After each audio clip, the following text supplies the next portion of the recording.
Smile! We're headed to Macy's Backstage. And did you hear about the new Backstage Scratch Win Smile game? Yeah, everyone's a winner. Right! Make any $25 Backstage purchase now through Saturday, December 2nd, And score a Scratch Win Smile game card. you're guaranteed to win a $1, $5, $10, or $25 prize. To redeem at Macy's Backstage at a later date. Scratch and win. What's not to smile about? Macy's Backstage. Savings for everyday life. Details at macysbackstage.com. Welcome to UFO Headline News with me, Heidi Hollis. Today is Wednesday, November 22nd, 2017. We will start off with some UFO sightings, and this was posted November 14th of 2017, happening at 7:22 p.m. Coming out of my house, the witness states, my friend sees some lights through the trees. I look and have never seen anything like that before. Neither did he. So I made him drive close, and he got scared when seeing what it was and drove away super fast, so I couldn't get out of the car as I was getting my camera ready. He said he didn't want to get abducted. It was large, probably at least 1,000 feet, but I think larger and moving slowly. One light disappeared in the mountains. I couldn't see a craft, just the lights. It was night, so no video would ever be able to pick it up. Next one. Black Triangle sighting in Troy, New York, November 16th, 2017. The witness states, I saw what looked like a V or triangle-shaped set of lights hovering above a house, and then it just left pretty quickly. I was driving home and was turning onto a road and happened to look over at what I first thought was a strangely placed streetlight because it was very bright and had a lot of lights. But then I realized it was a V shape or triangle. I'm not sure which, and it was just hovering almost over or next to a house. I pulled over to try to get a picture of it, but before I could, it started to move slightly and then quickly flew off in another direction than the way it was initially facing. At first, I didn't believe what I saw, but after sitting there for a bit going over it in my head, I don't know what else it could have been. It was definitely not a helicopter with the shape it was and the way the lights looked. It's also fitting that I saw it tonight because my life is currently changing drastically, and I have been seeing a lot of synchronicities. Third, UFO sighting in the Bronx, New York, November 17th, 2017. Object hovered with smaller lights leaving and going in the object. The witness states I was around 3:30 a.m. and I was going to work. And in the above-ground train station, I could see the clear sky and then noticed one light, a lone light in the sky that was different. I could see it with the naked eye. It seemed to pulsate right away. I got my cell phone and wow, now I could really see more. Like the smaller lights going in and out of this thing. And from the bottom, at times this light would become very bright, so one could see the underbelly of this thing. For 4 minutes, I have clear video of this right on my cell phone. The fourth sighting comes to us from Utah, and this occurred November 14th, 2017. The witness states, I was walking and then looked up to the eastern sky in the northern Utah region, roughly 45 miles north of Salt Lake City, and observed a white, circular object not moving. It seemed out of place, so I went to grab my binoculars to see the object better. And it was, as I said, a white, circular object sitting in the sky, not moving for a good 30 minutes. What made me notice the object was its whiteness, not moving against the clear blue sky. When I first noticed the object, I didn't know what it was, just seemed out of place. the detail of the object, white, hovering, no movement, circular, orb, no motion, because it just sat in the same spot. When I observed it for 30 minutes, it just seemed very odd and out of place. It might still be there. I just got to get to a computer to report what I saw, so I did. Now for a trek into the paranormal. My experience, this witness states. My wife and my 3 children, our 13-year-old twin boy and girl, and 11-year-old boy, decided to go out of town to a large mall we don't usually visit. We were there more than a year earlier and heard that some stores changed. Some leaving, some new ones arriving. Upon entering the mall, I and 2 of my kids had to use the restroom. The one restroom closest to where the food court used to be was still open. However, all the stores on both sides were vacant and under construction for new incoming stores. The area was dim, the floor covered with plaster dust from the work being done. However, there were no footprints leading down the hallway leading to the restrooms. I assumed the hanging plastic and construction signs were just keeping the average mall goers away. As we walked through the plastic partitions, keeping the general public from the construction area, I happened upon what I thought was an exposed wire. However, when I investigated, I found it to be an odd silver pendant on a silver chain, hanging on a nail. It looked to be a stylized symbol of a hand with an eye in the center, the iris covered by a purple jewel. Thinking somebody just left it hanging on the nail and forgot about it, I picked it up and gave it to my daughter, who loves weird and interesting jewelry of all kinds. It was right up her alley. After we went home from the mall, my daughter was complaining about a headache. We gave her some medicine and let her lie down. After that, I thought it was a good idea to wash the pendant in case whoever had it before may have been sweating or sick. After I washed it, I wore it myself over my shirt for a short while, just to expose it to the air and let it dry. Later that night, I experienced a bad migraine myself, thinking it might have been something with bad food at the food court, so I just disregarded it. Hung the pendant up in my room and went to sleep. The next day, I woke up with the same migraine, even though I took a powerful headache medicine the night before. Eventually, the migraine did go away, and I was able to carry about my normal daily routine. When I got home from work, I decided to investigate the symbol on the pendant itself. As it turns out, it was supposed to be an ancient symbol of good luck and good fortune. Still, I did not associate my headache and my daughter's headache with the pendant. Being a bit of a spiritualist and appreciating the uniqueness of the whole thing, I polished the pendant a little bit with jewelry cleaner and wore it again for the rest of the day. I did not get a migraine this time. However, I did slip on the last step of my basement stairs, badly twisting my ankle. After I painfully climbed back up the stairs with my one still good foot, I slipped on some water in the bathroom and hit my shoulder hard against the wall, almost hard enough to dislocate it, according to my nurse wife. I started to have doubts about the pendant's ability to grant good luck. Still, I did not associate with anything evil. Later that night, even though under heavy medication for the pain in my shoulder and foot, I had trouble sleeping. Now I put the pendant in my room, in the same place it was the first night we found it, hanging from a peg on a bookshelf that hangs over our bed. Quick side note, tonight, for some reason, our pit bull and Jack Russell refuse to sleep in our bedroom. They constantly follow us upstairs every time we go to our bedroom, expecting us to crawl under the covers so they could lie down with us.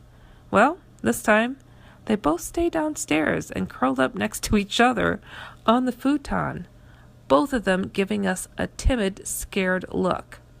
Anyway, that night, I had severe trouble getting to sleep.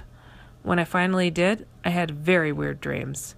I dreamt I was standing in the middle of a hand, a very large hand, perhaps the size of a football field. I cannot see what it was attached to, but when I went towards the center, I noticed a large purple eye staring straight up. The dream was disturbing enough that it woke me in the middle of the night. Now, my wife and I keep a lava lamp in our bedroom on all night. I know it sounds funny, but when we were dating as teenagers, she always thought the lava lamp in my bedroom at my parents' house was so cool. So, when we got our own home, the lava lamp was essential. Well, in the dim green light of our lava lamp on our desk, I could see floating in the middle of our bedroom was the pendant. Ugh, I got chills. It was just suspended in midair as it's hanging from a nail that I could not see. Without my glasses and still thinking I was dreaming, I just curled up under the blankets, closed my eyes tight, and went back to sleep. In the morning, however, I found the pendant was gone from where I left it on the peg left the night before, and was now lying in the middle of our bedroom. This was disturbing enough, but when both of our sons woke up violently ill, I knew something had to be done. I explained the circumstances to my wife and showed her the research I did on the image of the pendant. She, at this point, became just as scared as I was. Now, understanding the problem and knowing what to do about a problem are two completely different issues. I knew my limited knowledge of the paranormal would not be enough to stop something that could make all of my children sick and have enough influence to physically harm me. We placed the pendant in a jar and completely covered it with sea salt my wife's sister had bought when she took a trip to the Dead Sea. After that, we decided to pour holy water on the salt. We used 3 different bottles of holy water from 3 of the oldest churches in New York City that we visited on a historical vacation that she and I took the prior year. Just for good measure, I placed a quartz crystal that I previously found on a walking tour of an old mine in our local area in the salt with the pendant. Oftentimes, I use the crystal in prayer and meditation, and only ever fed into the positive energy and good vibrations to assist with my prayers. Finally, with all of that done, my wife and I comprised a note explaining the circumstances that led us to discover the pendant, the events that occurred after we brought it into our home, and the reason for its abandonment. That night, around midnight, I left our home in our car by myself with the pendant in its container. I drove to our local church and left the jar and an envelope with the note we wrote in the mailbox of the rectory, hoping our local parish priest would be more equipped to deal with a cursed item than we were. Sure enough, the next day, my 2 boys and our daughter both felt fine. Was it just a 24-hour bug? I will never know. But sure enough, a few days later, during his sermon, the priest took a moment to explain the note with the jar that he received anonymously in his mailbox. Addressing the congregation as though the person who left it in his mailbox was present, he assured everyone that the pendant was blessed, consecrated, and properly disposed of, and would be troubling no one anymore. As far as my kids know, the pendant is lost somewhere in the house, misplaced when we were all sick or hurt. Hopefully, they'll never know how close we all were to real danger. My advice to anyone who finds any amulets or necklaces in areas where they are not supposed to be is this: leave them alone. There's more ways than you can imagine that the forces of evil have to enter your home and harm you. Everyone have safe journeys. It's great advice. And the paranormal stories continue. Next up, The witness states, "My name is B, and I am 23 years old, and I am from Charleston, South Carolina. I would like to share my story with you. 2 years ago, I visited New Orleans during Mardi Gras for the first time ever with a group of friends. When I planned the trip, I had an ulterior motive more than just partying. I had recently read about Mary Laveau and the all-true horror story of her life and what it entailed as being..." Smile, we're headed to Macy's Backstage. And did you hear about the new Backstage Scratch Win Smile game? Yeah, everyone's a winner. Right. Make any $25 Backstage purchase now through Saturday, December 2nd, And score a Scratch Win Smile game card. you're guaranteed to win a $1, $5, $10, or $25 prize. To redeem at Macy's Backstage at a later date. Scratch and win. What's not to smile about? Macy's Backstage, savings for everyday life. Details at macysbackstage.com. Terrifying as it was, I was also intrigued about the history of the Voodoo Queen of the South. I planned the trip very spontaneously with a small group of friends, and 3 days later, we were in New Orleans. I read mostly about the history of Marie Laveau rather than her tomb in the present. I also was not aware that the cemetery she was buried in, St. Louis Cemetery, was closed off to the public, especially during Mardi Gras.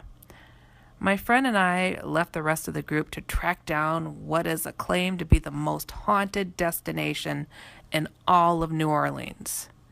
After we finally found the cemetery in the late hours of the night, we realized we were not going to be able to get in, at least not legally and easily. So my friend gave me a boost, and we climbed on top and above the ground tombs and hopped to the ground when we were able to. Once safely on the ground, we began the search for the most famous grave, that of the famous voodoo priestess, Marie Laveau. After a while, we finally found the grave covered in red X's and offerings. Naively, I placed a strand of Mardi Gras beads amongst the other trinkets that surrounded her tomb. Then I took a picture and left. As we were leaving, I tripped out of nowhere, and I had all the hair on my body completely drained from me. It was a moment of instantaneous and complete paralysis, and all I could do was lay on the ground face down until my friend helped me get back up. As we were leaving, I felt very overwhelmed and absolutely terrified, and all I wanted to do was get out of there as fast as I could. When we were leaving, we had no other option but to climb on top of one of the graves because they were completely lining the interior wall. My friend had to go first to help me down the other side. Right after my friend jumped over, I began to leap over myself and was instantly halted when my foot crumbled through the top of another grave. I was beyond startled and ran from St. Louis Cemetery back towards the bustling Bourbon Street with my friends. The incident really scared me, and my friends and I, unfortunately, it didn't stop there. Upon my return home, I realized that I felt different. And it wasn't just feelings. I began to see things I had never seen before, things that followed me wherever I went. The manifestations I began to see after New Orleans were almost always the same. A black mass that was basically in the shape of a human figure. Ooh, shadow people. I would almost always see it in this one corner of my room, especially around 3 a.m. and the late hours of the morning. It wasn't until tonight that I realized I think I caused this.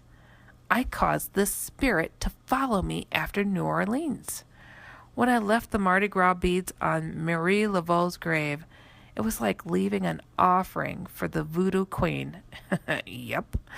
Legend has it you're supposed to make a wish in her honor, but any visit to her grave can ultimately end up in unpredictable, negative ways. I still see the manifestation in the corner of my room, sometimes, but not anywhere else at least. I want to share my story because I know how many people visit New Orleans and visit Marie Laveau's grave specifically without any prior knowledge of her or her place of rest and what it's capable of doing to you even after you leave. I even have the picture still with her tomb and the beads I left as an offering. Ugh. Continuing on in the paranormal vein, next up, the witness states, when I was 20 years old, I lived alone in a cabin deep in the Smoky Mountains. I was used to seeing animals, and I knew their footsteps very well. Every now and then, I'd get the occasional hiker, lost, tired, and I'd lead them and lend them a hand. I can usually tell if an animal or person gets anywhere near my cabin because the leaves and sticks are pretty dense around the perimeter of the house. Well, one night, I heard what seemed to be a person walking outside my window. I was tending to my wood-burning stove, seeing as it was pretty chilly, even for an autumn night. I looked outside and saw nothing, but continuously, I occasionally heard the footsteps. They stopped for a while, but then the knocking started. It came in threes. This went on for hours, and I was certain maybe a squirrel or bird had gotten into one of the walls. But I ignored it and sat down to relax. As I sat down, that is when I saw it. A short something. It looked humanoid. It had a sharp nose and a mouth that almost came to a smile. It was very dirty, long hair almost down to its butt. The hair was very nappy and knotted. It didn't do anything. It just stood there staring at me. I'm an avid hunter, and I have been in a great many sketchy situations. I am by no means easily scared, but I've never felt a terror like that. It seemed like forever. We're in a Mexican standoff type deal. Then it just walked off into another room. I quickly went for my shotgun to deal with whatever this thing was. I entered the room. Only it could have gone in seeing as there was only one other room in the place. The bathroom. Nothing. There was nothing there. I've never forgotten what I saw. It was no bigger than a child. I guess the length of its arms and its oddly inviting smile is the thing I find most disturbing. Really wild story. Huh. All right, next up, still continuing with some unique stories. The witness states, I am currently 20 years of age, living in the same town I have since I was a kid. My story, however, is based on a long time ago, during my childhood, but even to this day, I question myself constantly. It all started when I was around the age of 3, going on 4. I was the third and last child in the family. So at first, my parents seemed to just be doing what a regular 4-year-old does. However, my parents told me they always felt something around me, though they could never pinpoint what it was. They said it just gave them the creeps. They first started feeling this way when I started saying things like, I want my other mom and dad. This would confuse them terribly, and they would always ask, like, who are they? Where are they? Why do you think you have another mom and dad? Now, I was still very young at that point, so I don't really remember the answers I would give. But my mom told me I wouldn't say much on the subject. I would almost always ignore her questions and continue talking about them. Things started to get more intense very fast. I would be out in public, happily walking alongside my mom, and the next minute I would just break out into these loud, heart-wrenching screams and throw myself on the ground, screaming for my other mom and dad. Looking back, I sort of remember the way I used to picture them, but when asking my mom, it was confirmed. I used to picture this lovely-looking couple.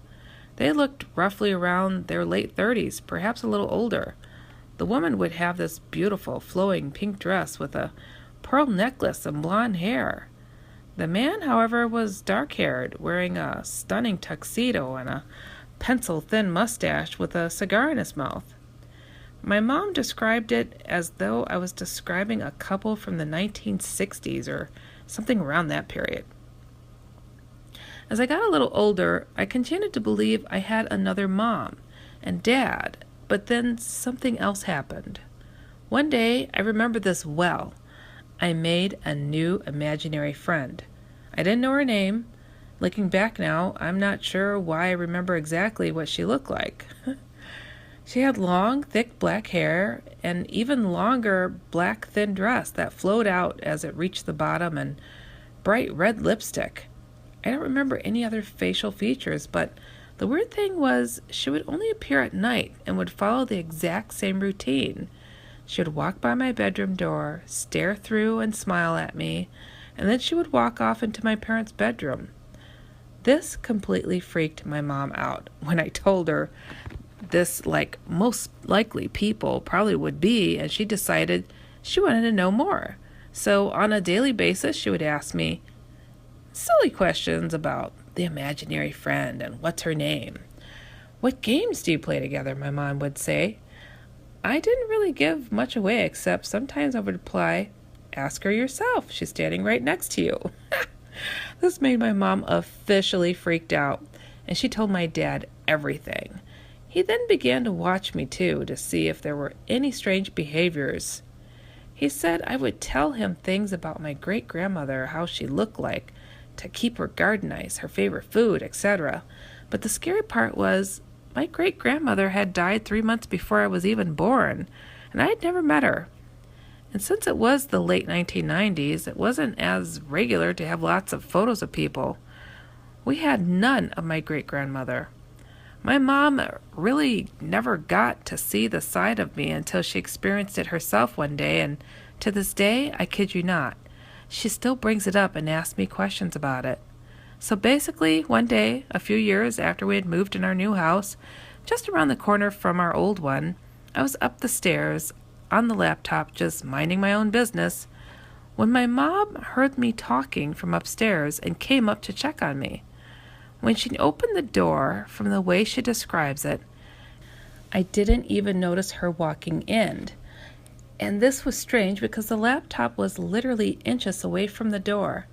I could practically feel her breath on my arm from where I was sitting.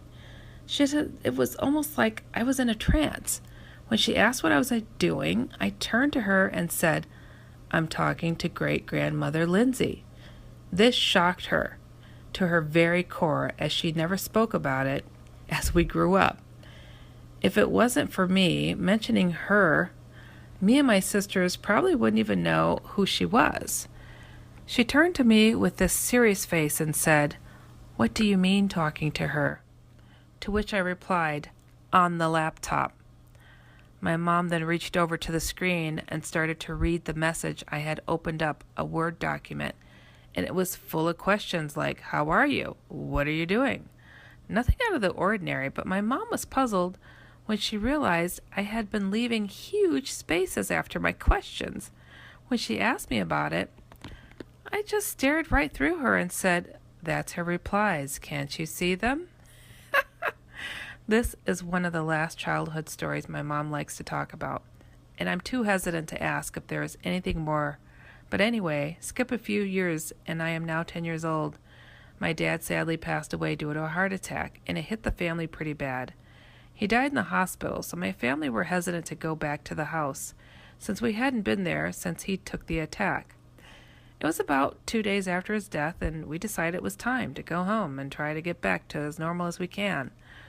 But I think to tell this story, I need to back up to when my dad was still alive. My dad was very into fish and taking care of them. He had this huge fish tank set up in the middle of the kitchen, and he was extremely proud of how well he looked after the tank of fish. Even though my dad loved this tank, he sometimes would forget to feed the fish.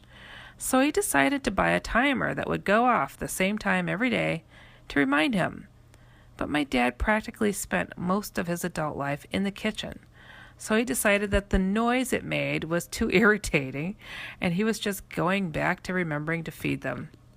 So he took one battery out and shoved it in the cupboard in the kitchen. It sat there for years untouched to the point we forget he even had it. Now fast forward to the first day we got home after his death. We had just went home and got some shopping and were taking it back to unload, and then started cleaning the house. As we walked in, we could hear this really faint, irritating noise. We all looked at each other and weren't really sure what it was, but didn't think too much of it. As we walk into the kitchen, the noise just bursts out of nowhere and blows up our ears. We drop our bags and start searching for the cause of this noise, when all of a sudden my sister opened the cupboard door, and what do you know? It was my dad's fish timer, reminding him to feed the fish, still with one battery inside. This story is 100% true. So there's not really much I can do if you don't believe it.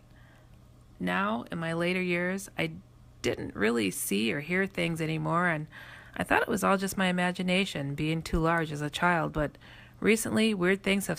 Smile! We're headed to Macy's Backstage. And did you hear about the new Backstage Scratch Win Smile game? Yeah, everyone's a winner. Right! Make any $25 Backstage purchase now through Saturday, December 2nd, And score a Scratch Win Smile game card. you're guaranteed to win a $1, $5, $10, or $25 prize. To redeem at Macy's Backstage at a later date. Scratch and win! What's not to smile about? Macy's Backstage. Savings for everyday life. Details at macysbackstage.com.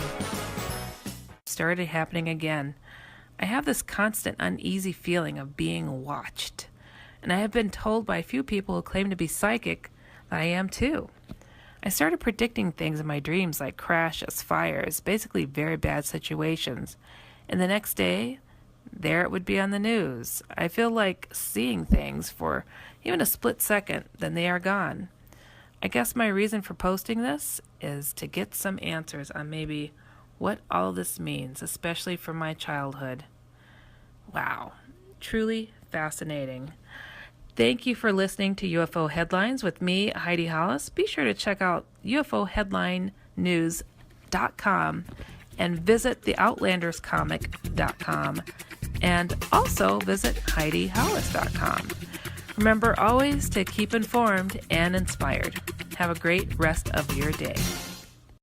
Smile! We're headed to Macy's Backstage. And did you hear about the new Backstage Scratch Win Smile game? Yeah, everyone's a winner. Right! Make any $25 Backstage purchase now through Saturday, December 2nd, And score a Scratch Win Smile game card. you're guaranteed to win a $1, $5, $10, or $25 prize. To redeem at Macy's Backstage at a later date. Scratch and win! What's not to smile about? Macy's Backstage. Savings for everyday life. Details at macysbackstage.com.